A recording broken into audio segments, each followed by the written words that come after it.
What if the yes you have been holding back is the one that feels too big, too scary, and too uncertain, is actually the very thing God has been waiting for you to release? Not because it will be easy, not because you can see the full picture, because His plans are greater than ours, His thoughts are bigger than ours, and His ways are higher than anything you and I could manufacture on our own. I recently said yes to something that terrified me in the midst of potty training, having a second child, and the slew of other things that was going on in my life. And what happened on the other side of that yes reminded me of something I want to share with you today. Your yes to God is never just about you. It is always about who He plans to reach through you. Do you want a premium brand and serve your ideal clients, but struggle with burnout and the confidence to charge more? If so, you're in the right place. Hey, I'm Meghan, serial entrepreneur and your business coach bestie. I learned the secret of how to scale my business and multiply what God has entrusted to me. Premium pricing. If you're ready for biblical strategies, making peace with money, and multiplying what God has called you to steward, grab your laptop and grab your coffee, girlfriend. This one is for you. Hey, if you're looking for more kingdom community, I would love to invite you to our premium business coaching Facebook group, where you can be plugged into a community of like-minded women like yourself who want to grow and scale their businesses and make a kingdom impact. So today I'm going to share 2 non-negotiables that will take you from broke, burnt out, and bitter to fruitful, free, and financially blessing the kingdom of heaven. So have you ever convinced yourself of the lie that keeping your prices low in business and serving everyone is what it looks like to be more like Christ? Yeah, we're going to talk about some of these things today. Maybe you work harder instead of smarter, or maybe you're knowing that you work harder instead of smarter and want to get to the other side of this thing called entrepreneurship and thinking that, why did I leave my 9 to 5 to work literally 24/7?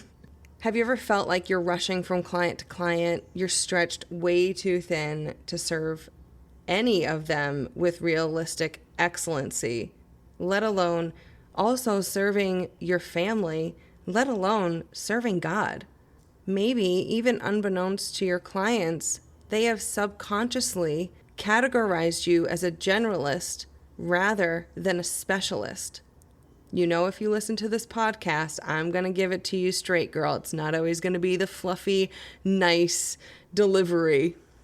But because our clients can subconsciously think of us in a certain way, it's because our pricing and our service communicates what we are. Maybe you've even priced yourself in comparison to your competition in your local area, or even just what you see other people doing on social media, rather than standing on your gifts, your life experience, and your God-given calling. The result when we're trying to serve everyone is mediocre service. And not because you don't care, but because you don't have the bandwidth to show up with excellence when you're running on empty, because we can't pour out from an empty cup. Maybe you're also just getting by financially, scaling maybe 10% per year, thinking like, that's good, I'm going up. But when signature services and premium pricing could take you to multi-6 figures within 3 years, it's going to drastically change how you look at and do business. So here's the truth. Mediocre pricing produces mediocre service, and mediocre service is not good stewardship by God's standards. You are not called to just get by. You are called to multiply. The parable of the talents, I absolutely love this from a business perspective. in Matthew 25 is the most powerful biblical case of kingdom financial legacy. The king gives 3 servants different amounts of money to steward while he's away for a long period of time. 2 of the 3 multiply what they were given. They took risks, they invested, they were not afraid to grow what the king entrusted to them. When the king returned and called them to show what they had done with his money, he called them good and faithful servants. The third hid his talent out of fear, and the king called him wicked and lazy. God's instructions from the very beginning was to be fruitful and multiply, and that command was never limited to just making babies. So let's talk about 2 lies that I hear very commonly around money in the church atmosphere. Lie number 1, well, Jesus was poor, so I should be poor too. You find me the verse in the Bible that says that Jesus was poor, because it doesn't say it anywhere. Not that I have found in that plane of terms. During his 3-year ministry, he lived off the kindness of others, but before that, he was a woodworker, a skilled tradesman. Jesus did not work for free. He was a steward of his gifts long before he went to the cross for us. Lie number 2 is a common one we probably all have heard, that money is the root of all evil. Scripture does not say money is evil. It says that the love of money is evil. Money is simply a tool. It's a resource. That's it. It is not evil in itself. It's just a thing. In Genesis, gold is actually even found in the Garden of Eden. So abundance was always a part of God's original design. And if God is a king, then he is wealthy, and he wants his children to also live in abundance too. But that abundance does come with a condition. Use it for righteousness and not selfishness. Now, don't get me wrong. I do want to be rich. And I'm sure you do too, because it does lighten the load. Because as we continue on in this world, inflation happens, and the market is absolutely crazy right now, especially if you're trying to buy a home. Let alone gas prices right now are almost $5 a gallon where I live. But I don't want to be the kind of rich that's Rolls Royce and $1 million mansion rich. I want to be so rich that I can pour back into the kingdom financially. And I know you have dreams of that too, because those are God's dreams that he has put on your heart. God does obviously not want us to store up treasures on this earth. He wants you to use what he has given you to store up treasures in heaven. So what does that look like? It looks like lives changed, souls reached, and kingdom finances multiplied. So here are the 2 non-negotiables for kingdom business.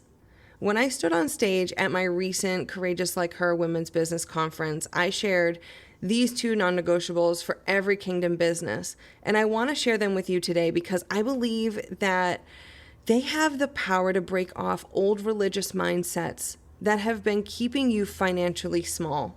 So non-negotiable numero 1 is premium pricing. Premium pricing is not greed. It is stewardship.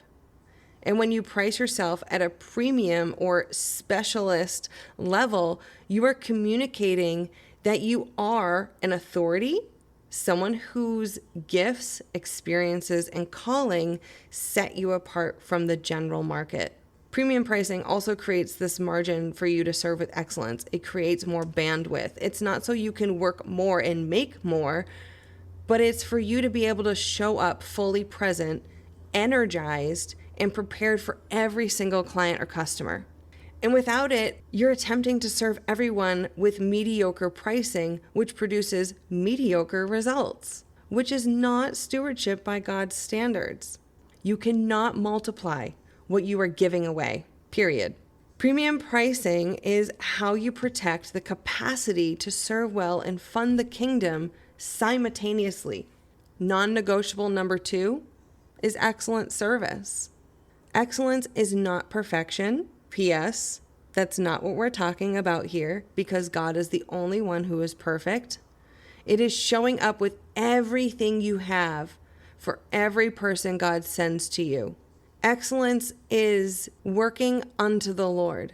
And if Jesus himself was standing in front of you, how would you be performing in your business, in your daily life, in your home? I have to remind myself of that all the time when I'm like, oh my gosh, like this laundry is just piling up, or oh my gosh, I have bills to pay. And it's like, wait, let's just change this perspective. I'm doing this for you, Lord.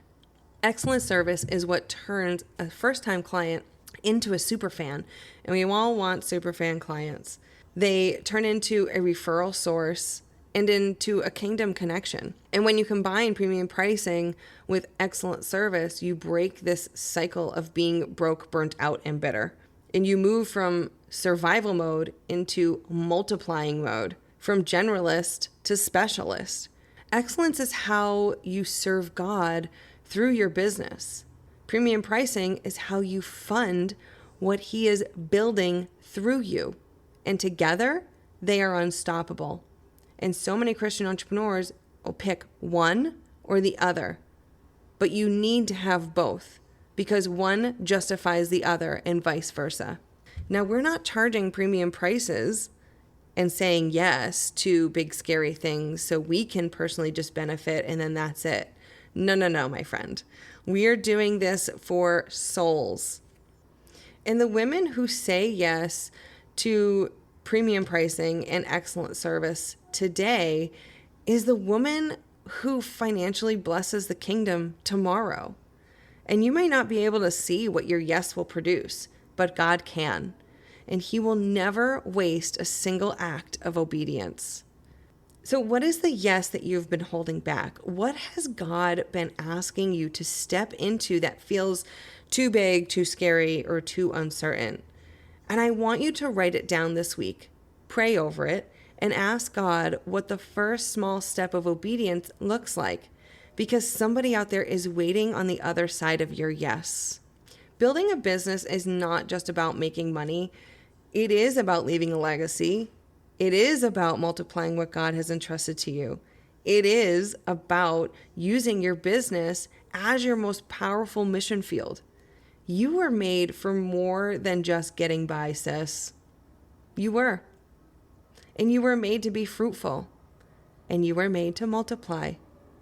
Now go and say yes. Please and thank you. Hey, if you're looking for more kingdom community, I would love to invite you to our premium business coaching Facebook group where you can be plugged into a community of like-minded women like yourself who want to grow and scale their businesses and make a kingdom impact. Also, don't forget to subscribe and follow this podcast so you don't miss the next episode. And if you want to be the first to know about the next Courageous Like Her business conference, you can go to www.courageouslikeher.com and sign up for our Kingdom Builders newsletter where you'll get more than just updates on the next conference. You'll get tools and plugged into a community of like-minded women like yourself in business so you can grow and scale and build the kingdom, linked arms with other sisters in the Lord. I hope that this episode blesses you. And until next time, be well and God bless. Hey girl, I hope you enjoyed today's episode. If so, would you take 30 seconds and share this with a friend who may want to scale her business without relying on hustle? Also, please leave a quick review for the show on Apple Podcasts. It lights me up to know that this podcast is helping you. Okay, time to go reheat my coffee, be a mom, and a CEO. I'm excited to meet you right back here for another episode. Until then, God bless.